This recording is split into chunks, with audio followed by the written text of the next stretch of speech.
Hello everyone, ನಮಸ್ತೆ. ಎಲ್ಲರೂ ಚೆನ್ನಾಗಿದ್ದೀರಿ ಅಂತ ಭಾವಿಸ್ಕೊಳ್ತೇನೆ. ಈ ಹಿಂದಿನ ವಿಡಿಯೋದಲ್ಲಿ ಶಿಕ್ಷಕರ ನೇಮಕಾತಿಗೆ ಸಂಬಂಧಿಸಿದಂತೆ ವಿಜ್ಞಾನ ವಿಷಯದ 10ನೇ ತರಗತಿಯ 1ನೇ ಪಾಠ ಕೆಮಿಕಲ್ ರಿಯಾಕ್ಷನ್ಸ್ ಆ್ಯಂಡ್ ಈಕ್ವೇಷನ್ಸ್ನ ಕೀ ಪಾಯಿಂಟ್ಸ್ ಅನ್ನು ನಾನು ಹೇಳಿದ್ದೆ. ಮುಂದುವರಿದಂತೆ ಈ ವಿಡಿಯೋದಲ್ಲಿ I am going to discuss the continued part of the key points of chapter 1 chemical reactions and equations. So here in this video I will be discussing about the different types of chemical reaction. ಬೇರೆ ಬೇರೆ ವಿಧದ chemical ರಿಯಾಕ್ಷನ್ಸ್ಗೆ ಸಂಬಂಧಿಸಿದಂತೆ ಏನೆಲ್ಲ important points ಇದೆ ಅಂತ ಹೇಳಿ ನೋಡುವ. ಒಂದು ಕೆಮಿಕಲ್ ರಿಯಾಕ್ಷನ್ ಅಂತ ಹೇಳಿದ್ರೆ ನೀವು ಒಂದು ಪಾಯಿಂಟ್ ನೆನಪಿಟ್ಕೊಳ್ಬೇಕು. ಏನಂತ ಹೇಳಿದ್ರೆ ಆ ರಿಯಾಕ್ಷನ್ ಅಲ್ಲಿ ಯಾವುದೆಲ್ಲ ಆಟಮ್ಸ್ ಇನ್ವಾಲ್ವ್ ಆಗಿರ್ತದೆ ಅದೇ ಆಟಮ್ಸ್ ಆ ರಿಯಾಕ್ಷನ್ ಅಲ್ಲಿ ಇರ್ತದೆ. ಅಂದ್ರೆ ಹೊಸದಾಗಿ ಯಾವುದೇ ಆಟಮ್ಸ್ ಬಂದು ಸೇರ್ಕೊಳ್ಳೋದಿಲ್ಲ ಅಥವಾ ಈಗಿದ್ದ ಆಟಮ್ಸ್ ಎಲ್ಲೂ ಕಾಣೆಯಾಗಿ ಹೋಗೋದಿಲ್ಲ. ಹಾಗಿದ್ರೆ ಏನಾಗ್ತದೆ ಕೆಮಿಕಲ್ ರಿಯಾಕ್ಷನ್ ಅಲ್ಲಿ? There occurs new bond formation, ಅಂದ್ರೆ ಹೊಸದಾಗಿ ಒಂದು ಬಾಂಡ್ ಫಾರ್ಮ್ ಆಗ್ಬೋದು ಯಾವುದೇ ಆಟಮ್ಗಳ ನಡುವೆ, ಅಥವಾ ಆಟಮ್ಗಳ ನಡುವೆ ಮೊದಲಿದ್ದ ಬಾಂಡ್ ಅದು ಇಲ್ಲದೆ ಆಗ್ಬೋದು. Making and breaking of bond is taking place. So here you can highlight this point. Chemical reactions involve the breaking and making of bonds between atoms to produce new substance. ಇದ್ದಂಥ ಆಟಮ್ಗಳ ನಡುವೆ bond form ಆಗ್ಬೋದು ಅಥವಾ ಇದ್ದಂಥ bond break ಆಗ್ಬೋದು. ಅಂಥ ಕೆಲಸ ಆದಾಗ ಅಲ್ಲಿ ನಮಗೆ ಸಿಗುವಂಥದ್ದೇ ಹೊಸದೊಂದು compound or a new substance we are going to get. So this is what is happening in a chemical reaction.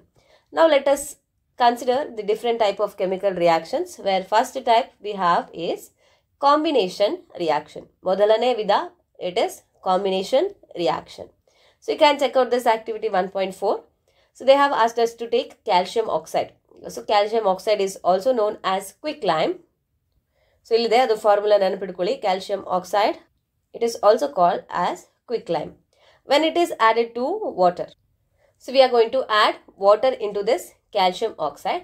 Immediate reaction takes place. Vigorous agi a reaction ಆಗ್ತದೆ and the product that we are going to get is calcium hydroxide, which is also known as slaked lime. During this reaction, a large amount of heat is also given out. ಹೇಗೆ ಗೊತ್ತಾಗ್ತದೆ heat release ಆಗಿದೆ ಅಂತ ಹೇಳಿ?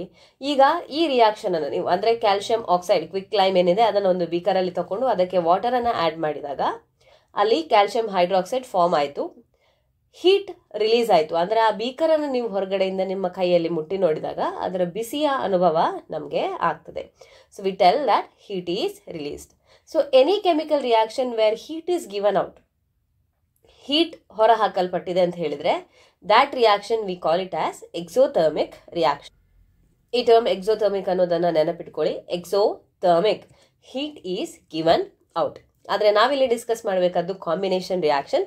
So ಏನಾಗ್ತಿದೆ, calcium oxide when water is added they are combining to form calcium oxide. ಎರಡು reactants ಇದ್ದಾವೆ. ಯಾವುದೆಲ್ಲ reactants? ಆರೋ ಮಾರ್ಕಿನ left side ಅಲ್ಲಿ ಬರೆಯುವಂಥದ್ದು. Reactants are calcium oxide and water. Once they combine, we get a single product. So here the product is calcium hydroxide. So ಈ ಟೈಪಿನ reactions ಅನ್ನೇ ನಾವು combination reaction ಅಂತ ಹೇಳುವಂಥದ್ದು. ರಿಯಾಕ್ಟೆಂಟ್ ಸೈಡ್ ಅಲ್ಲಿ 1-2 or more reactants should be there. 2 ಅಥವಾ 2ಕ್ಕಿಂತ ಹೆಚ್ಚು reactants ಇರಬೇಕು. ಆದರೆ ನಮಗೆ ಅಲ್ಲಿ ರಿಯಾಕ್ಷನ್ ಆದ ಮೇಲೆ ಸಿಕ್ಕಿರುವಂಥದ್ದು ಒಂದೇ ಒಂದು ಪ್ರಾಡಕ್ಟ್ ಆಗಿರಬೇಕು. Single product should be formed. Such reaction we call it as combination reaction. You can highlight this point. A reaction in which a single product is formed from 2 or more reactants is known as combination reaction. So you have to remember that equation. What is that? Calcium oxide, it is reacting with water. Water is added to calcium oxide. We get calcium hydroxide solution, which we call it as slaked lime. Let's make a note of the point that's given here. So they have asked us, do you know? Means what we need to know. So the solution of slaked lime that is produced by the previous reaction, okay, when water is added to calcium oxide, which is quick lime, we get a solution of calcium hydroxide, which we call as slaked lime, that is used for white washing walls. So ಗೋಡೆಗಳನ್ನು white wash ಮಾಡುವಾಗ ಅದೇ solution ಅನ್ನ use ಮಾಡುವಂಥದ್ದು. So this calcium hydroxide reacts slowly with carbon dioxide in air to form a thin layer of calcium carbonate on walls. ಈ calcium hydroxide solution ಏನಿದೆ ಅಲ್ಲಿರುವ calcium hydroxide carbon dioxide ಜೊತೆ react ಆಗಿ calcium carbonate form ಆಗ್ತದೆ. So this calcium carbonate formed It is after 2 or 3 days of whitewashing and that gives a shiny finish to walls. White wash ಆದ ಮೇಲೆ 2 ಅಥವಾ 3 ದಿನ ಬಿಟ್ಟು ನೋಡಿದರೆ ಆ ಗೋಡೆ ಫಳಫಳ ಅಂತ ಹೊಳಿತಿರ್ತದೆ.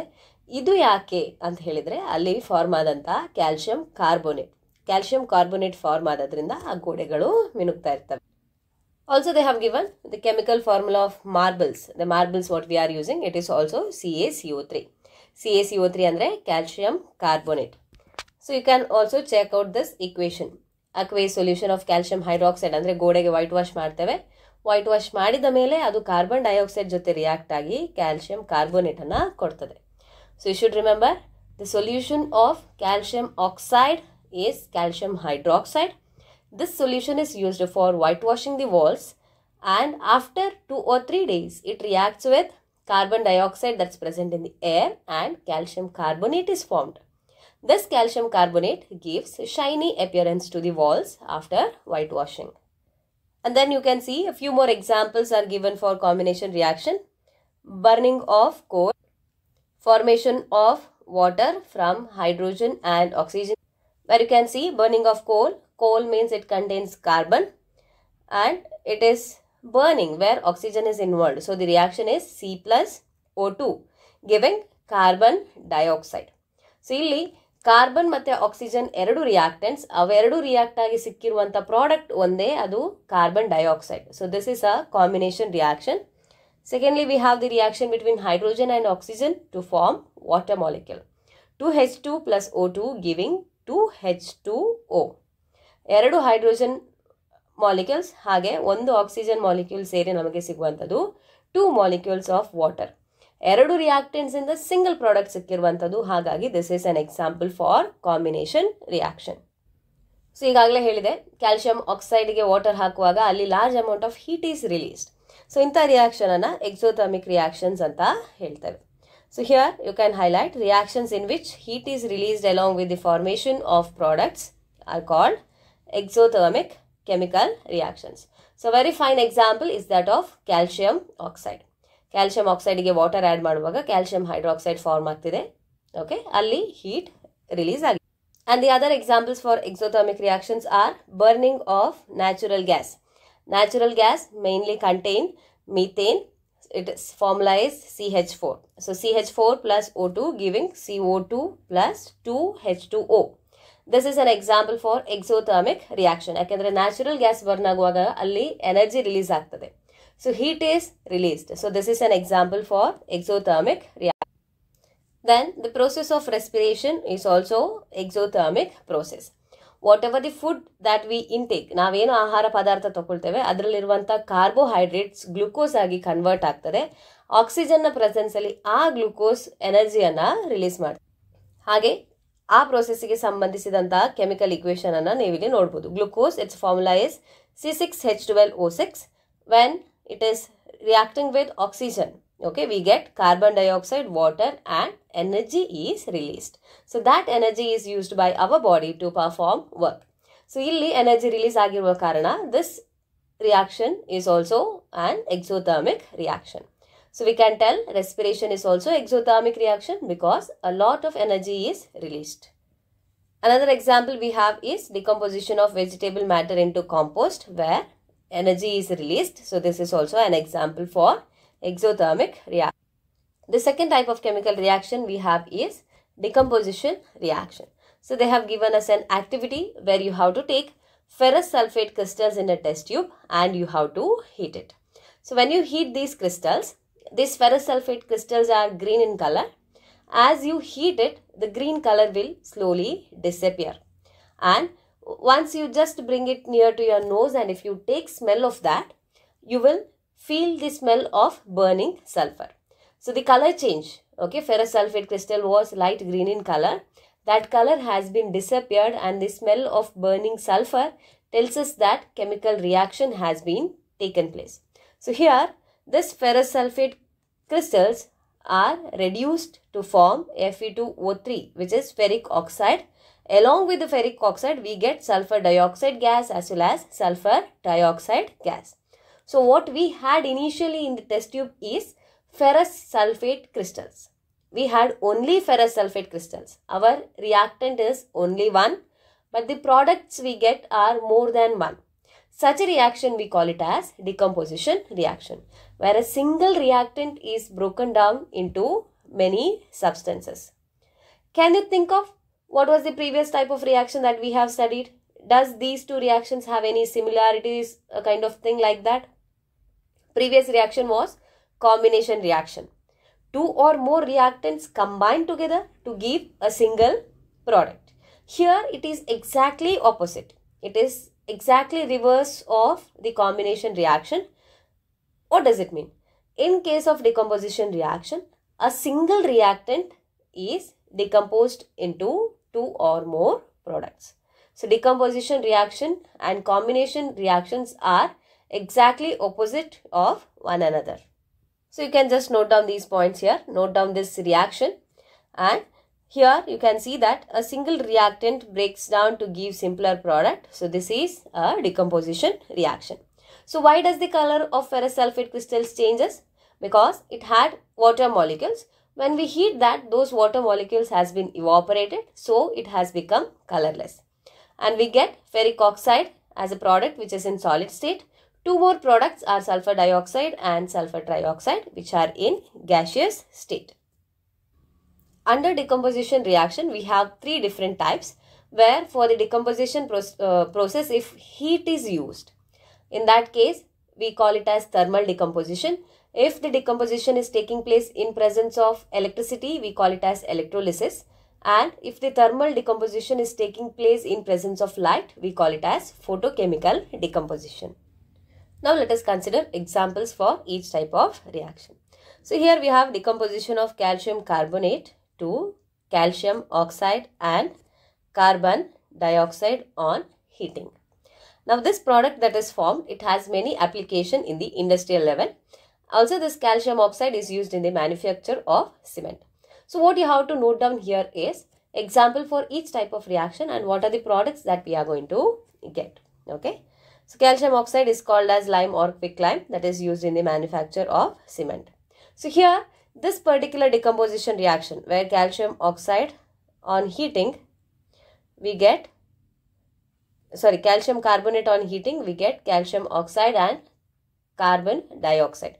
So here we are giving heat for the reaction to take place. Okay. Now here the decomposition is taking place because of the heat that we have provided. So this is called as thermal decomposition reaction. Another example is given in this activity 1.6 where you are going to take 2 grams of lead and this lead nitrate that is taken in the test tube, now that is heated. So as you heat, you see that brown color fumes will come out of the test tube. So why this is happening? Because the lead nitrate is decomposing and during the decomposition, nitrogen dioxide gas is liberated.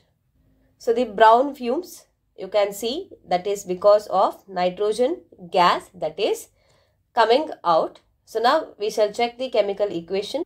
So here we have PbNO3 upon heating we get 2PbO, that is lead oxide, nitrogen dioxide and oxygen gas is liberated. So this is the corresponding chemical equation. This is very, very important that you might be asked a question where when you heat lead nitrate, brown color fumes are coming out. So that fumes belong to which substance? Okay, so that is nitrogen dioxide gas. So just remember, whenever the decomposition is taking place because of the heat that we have provided, we call it as thermal decomposition. Now the second type is by using electricity. When we supply electricity to the substances, they undergo decomposition. So such decomposition we call it as electrolytic decomposition or it is also called as electrolysis. A very good example for electrolysis is electrolysis of water. ನೀರನ್ನು electrolysis ಮಾಡಿ ನಮಗೆ hydrogen ಮತ್ತು oxygen gas ಅನ್ನು ನಾವು ಪಡ್ಕೊಳ್ಬಹುದು. A simple electrolysis setup is shown in the picture. So you have to take a plastic mug, drill 2 holes at its base and fit rubber stoppers in these holes. ಏನು ಮಾಡಬೇಕು, ಒಂದು plastic ಮಗ್ಗನ್ನು ತಗೊಂಡು ಅದರಲ್ಲಿ 2 ತೂತುಗಳನ್ನು ಮಾಡಿ ಅದಕ್ಕೆ rubber ಸ್ಟಾಪನ್ನು fit ಮಾಡಬೇಕು. ಅದಾದ ಮೇಲೆ ಕಾರ್ಬನ್ ಎಲೆಕ್ಟ್ರೋಡ್ಸನ್ನು ಇನ್ಸರ್ಟ್ ಮಾಡಬೇಕು. ಗ್ರಾಫೈಟ್ ಎಲೆಕ್ಟ್ರೋಡ್ಸನ್ನು ಇನ್ಸರ್ಟ್ ಮಾಡಿದ ಮೇಲೆ ಒಂದು ಆ್ಯನೋಡ್ ಆಗಿ ಒಂದು ಕ್ಯಾಥೋಡ್ ಆಗಿ ಆ್ಯಕ್ಟ್ ಆಗ್ತದೆ. ಆ 2 ಎಲೆಕ್ಟ್ರೋಡ್ಸನ್ನು 6 ವೋಲ್ಟ್ ಬ್ಯಾಟ್ರಿಗೆ ಕನೆಕ್ಟ್ ಮಾಡುವಂಥದ್ದು. ಆಮೇಲೆ ಆ ಮಗ್ಗನ ನಾವು ವಾಟರಿಂದ ಫಿಲ್ ಮಾಡಬೇಕು. ಅದು ಯಾವ ರೀತಿಯಾಗಿ ಫಿಲ್ ಮಾಡಬೇಕಂತ ಹೇಳಿದರೆ, ನಾವು ಏನು ಗ್ರಾಫೈಟ್ ರಾಡ್ಸ್ 2 ಎಲೆಕ್ಟ್ರಾಡ್ಸನ್ನು ತಗೊಂಡಿದ್ದೇವೆ, ಆ 2 ಎಲೆಕ್ಟ್ರೋಡ್ಗಳು ಕೂಡ ನೀರಿನೊಳಗೆ ಕಂಪ್ಲೀಟ್ ಆಗಿ ಮುಳುಗಿರಬೇಕು. ಸೊ ಇದಕ್ಕೆ ನಾವು ಒಂದಷ್ಟು ಡ್ರಾಪ್ಸ್ ಆಫ್ ಡೈಲ್ಯೂಟ್ ಸಲ್ಫ್ಯೂರಿಕ್ ಆ್ಯಸಿಡನ್ನು ಆ್ಯಡ್ ಮಾಡಬೇಕು. Then we have to take 2 test tubes filled with water and we have to place it inverted. ಆ 2 ಎಲೆಕ್ಟ್ರೋಡ್ಸ್ ನಡುವೆ ನೀರು ತುಂಬಿದ ಟೆಸ್ಟ್ ಟ್ಯೂಬ್ ಅನ್ನು ತಗೊಂಡು ಅದನ್ನು ಉಲ್ಟಾ ಮಾಡಬೇಕು. ಇದಿಷ್ಟು ಆದ ಮೇಲೆ ಸ್ವಿಚ್ ಆನ್ ಮಾಡಿ ಎಲೆಕ್ಟ್ರಿಸಿಟಿಯನ್ನು ಪಾಸ್ ಮಾಡುವಂಥದ್ದು. ಆ ಎಲೆಕ್ಟ್ರೋಡ್ಸಲ್ಲಿ ಎಲೆಕ್ಟ್ರಿಸಿಟಿ ಪಾಸ್ ಆಗುವಾಗ V can see the bubbles that is formed out of the water.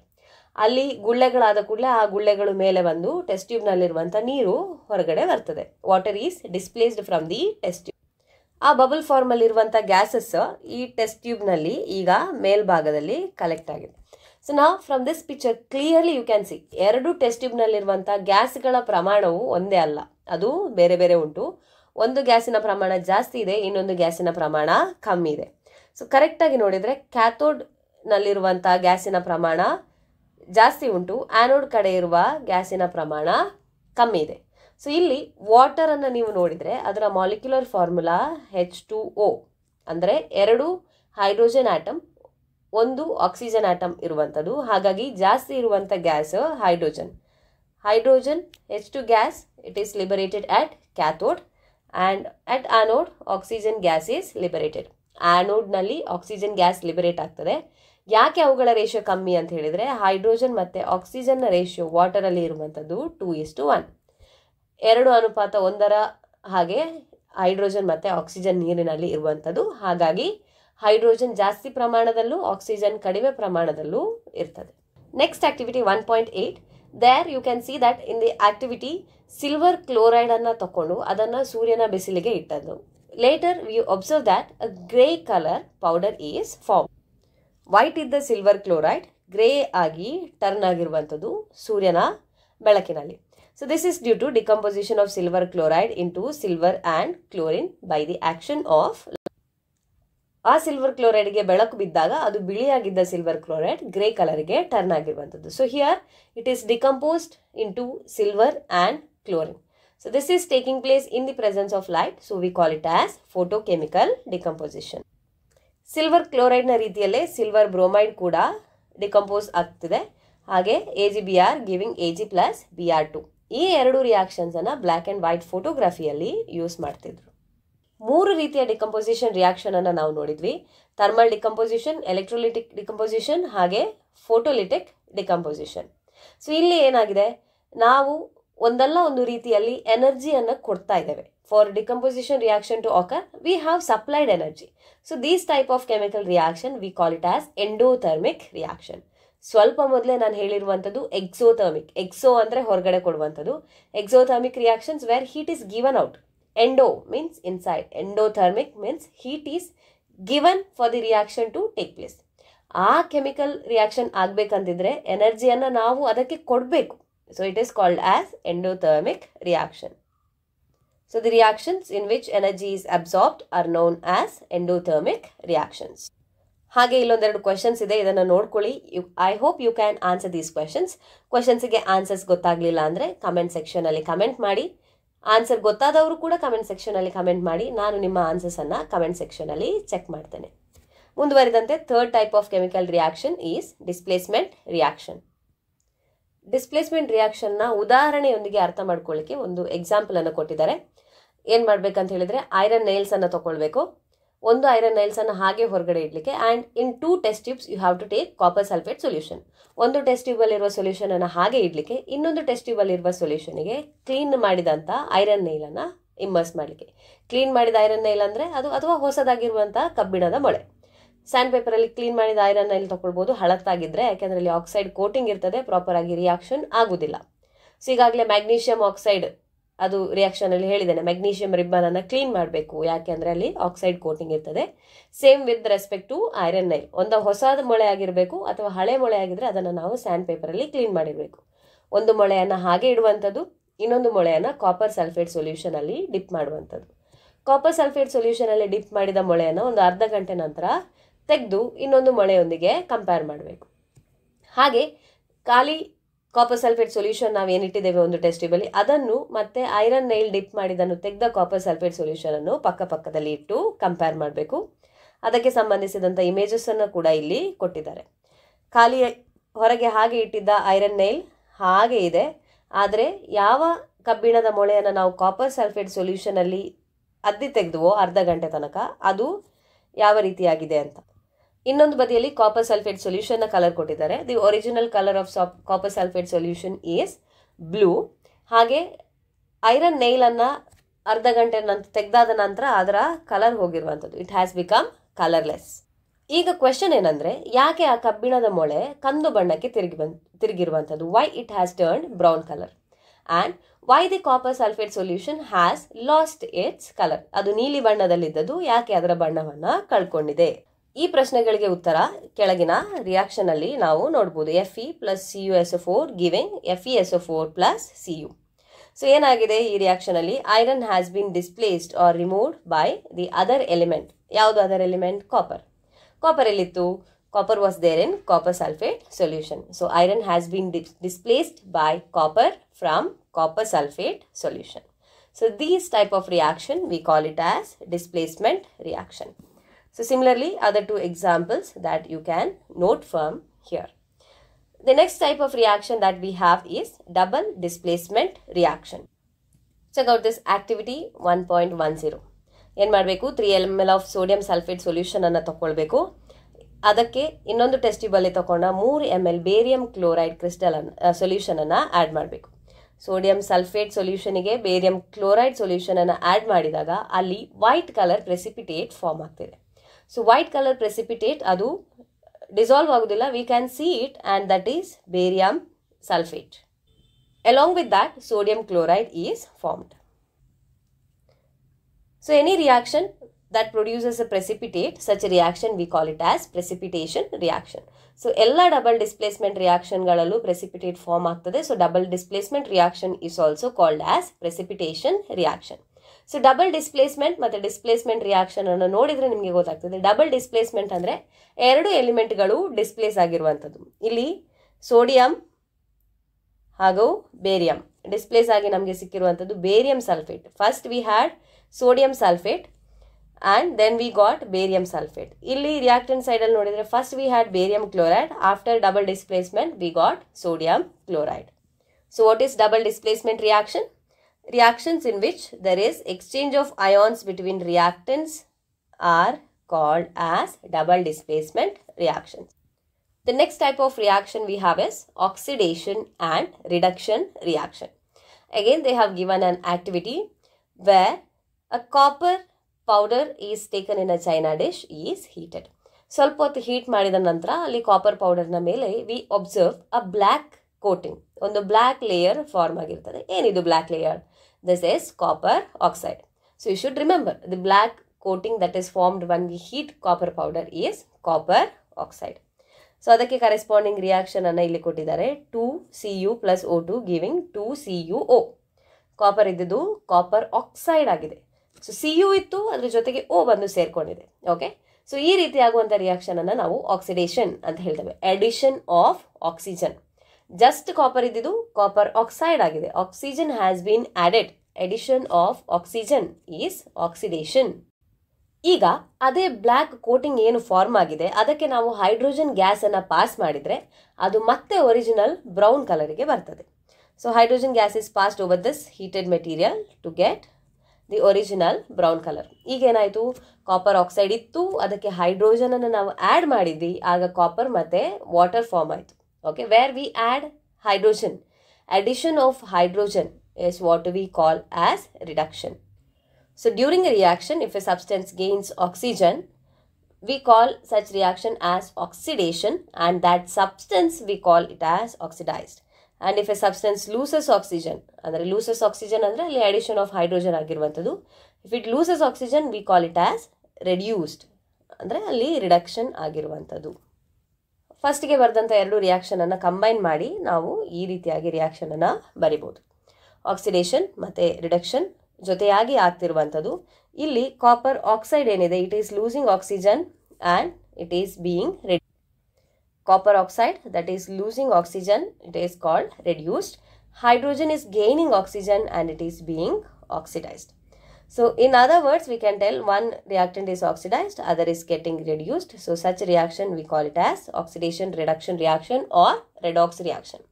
ಯಾವ ಕೆಮಿಕಲ್ ರಿಯಾಕ್ಷನ್ ಅಲ್ಲಿ ಒಂದು substance is getting oxidised, other substance is getting reduced. So ಈ ಆಕ್ಸಿಡೇಷನ್ ರಿಡಕ್ಷನ್ ಒಟ್ಟೊಟ್ಟಿಗೆ ಆಗುವಂಥದ್ದು we call it as oxidation reduction reaction, or also we call it as redox reactions. So identify ಮಾಡಲಿಕ್ಕೆ it is very simple. ಯಾವಾಗ ಒಂದು ಸಬ್ಸ್ಟೆನ್ಸ್ಗೆ oxygen add ಆಗಿದೆ we call it as oxidation. ಎಲ್ಲಿ oxygen remove ಆಗಿದೆ we call it as reduction. So this is in terms of oxygen. In terms of hydrogen ಹೇಳುವುದಾದರೆ removal of hydrogen we call it as oxidation. Addition of hydrogen we call it as reduction. ಈ ಕಾನ್ಸೆಪ್ಟ್ಗೆ ಸಂಬಂಧಿಸಿದಂತೆ ಒಂದು video ಲಿಂಕನ್ನು ನಾನು ಇಲ್ಲೇ ಮೇಲ್ಗಡೆ I ಬಟನಲ್ಲಿ ಕೊಡ್ತೇನೆ. Please do check out that video to get a clear understanding about how you can identify the oxidised species as well as reduced species. ಆ ವಿಡಿಯೋವನ್ನು ನೋಡಿದರೆ ನಿಮಗೆ ಆಕ್ಸಿಡೈಸ್ ಆದ ಸ್ಪೀಷೀಸ್ ಯಾವುದು, ರೆಡ್ಯೂಸ್ ಆದ ಸ್ಪೀಷೀಸ್ ಯಾವುದು ಅಂತ ಹೇಳಿ ಈಸಿಯಾಗಿ ಐಡೆಂಟಿಫೈ ಮಾಡ್ಬೋದು. Here other the important points that you have to note is about corrosion and rancidity. ಏನಿದು ಕೊರೋಷನ್, ಏನಿದು ರ್ಯಾನ್ಸಿಡಿಟಿ ಅಂದರೆ ಇದು ಆಕ್ಸಿಡೇಷನ್ನಿಂದಾಗಿ ನಮ್ಮ ಡೇ ಟು ಡೇ ಲೈಫಲ್ಲಿ ಆಗುವಂಥ ಇವೆಂಟ್ಸ್. ಕೊರೋಷನ್ ಅಂದರೆ ರಸ್ಟಿಂಗ್ ಆಫ್ ಐರನ್ ನಮಗೆ ಫಸ್ಟ್ ತಲೆಗೆ ಬರುವಂಥದ್ದು. Usually metals they get corroded. Rusting of iron ಅಂದ್ರೇನು, ಕಬ್ಬಿಣಕ್ಕೆ ತುಕ್ಕು ಹಿಡಿಯುವಂಥದ್ದು. ಇದು ನಾವೆಲ್ಲ ನೋಡುವಂಥದ್ದು.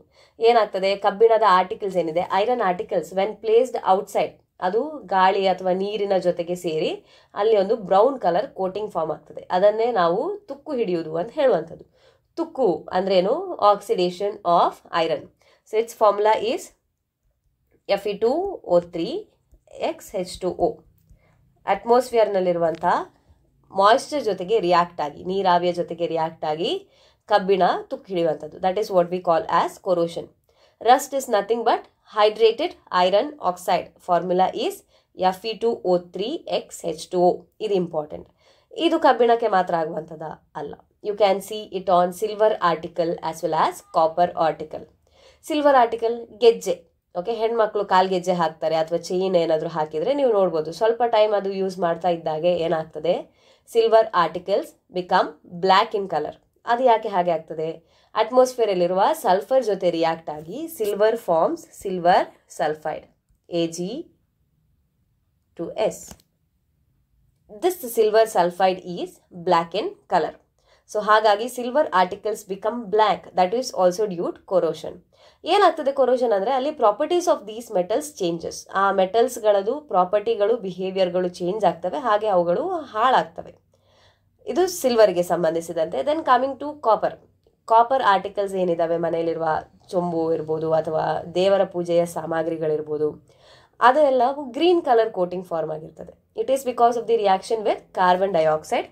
It forms copper carbonate CuCO3. This is green in color. So green coating on copper articles is also due to corrosion. Silver sulfide, it is black in color, and iron oxide is brown color coating that we observe. So idella points important ನೀವು ನೆನಪಿಟ್ಕೊಳ್ಬೇಕು. The second thing is related to rancidity. Rancidity ಅಂದ್ರೆ ಏನು? ಈ ಎಣ್ಣೆ ತಿಂಡಿಗಳು ಅಥವಾ ಎಣ್ಣೆ ಪದಾರ್ಥಗಳು ಅಥವಾ ಎಣ್ಣೆಯನ್ನೇ ಕನ್ಸಿಡರ್ ಮಾಡಿ ಅದನ್ನು ಸ್ವಲ್ಪ ಸಮಯ ಹಾಗೆ ತೆರೆದಿಟ್ಟರೆ ಏನಾಗ್ತದೆ? ಸೊ ಒಂದಷ್ಟು ದಿನ ಆದ ಮೇಲೆ ಅದ್ರದ್ದೊಂಥರ ಸ್ಮೆಲ್ ಚೇಂಜ್ ಆಗ್ತದೆ. Smell of these oil items or fried food items it will change. So that is due to oxidation. ಆ ಎಣ್ಣೆಯಲ್ಲಿರುವಂಥ ಕೊಬ್ಬಿನ ಅಂಶ ಆಕ್ಸಿಡೈಸ್ ಆಗಿ we get the foul smell. ಬರೀ ಸ್ಮೆಲ್ ಮಾತ್ರ ಚೇಂಜ್ ಆಗುವಂಥದ್ದಲ್ಲ, ಅದರ ಟೇಸ್ಟ್ಗಳು ಕೂಡ ಚೇಂಜ್ ಆಗ್ತವೆ. ಸೊ ಈ ರೀತಿಯಾಗಿ ಫುಡ್ ಐಟಮ್ಸನ್ನು ಪ್ರಿಸರ್ವ್ ಮಾಡಲಿಕ್ಕೆ ಅದಕ್ಕೆ ನೈಟ್ರೋಜನ್ ಗ್ಯಾಸನ್ನು ಪಾಸ್ ಮಾಡ್ತಾರೆ. So to prevent these oxidation, antioxidants are added to the food containing fats and oils.